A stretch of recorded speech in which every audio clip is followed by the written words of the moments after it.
Okay, take down, this is for class 9th English grammar. Okay, it will be useful for 10th also. Filling the blanks by choosing the correct verb form from the alternatives given below each sentences. I dash to bed at 10 p.m. every day.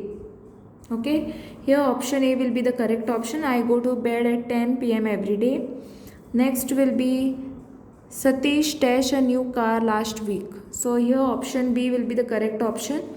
Satish bought a new car last week. And next question is I dash you with your homework this evening. Okay. So which option will be the correct option over here? Option C. I will help you with your homework this evening, and if ice cream is kept in the sun, it melts. Okay.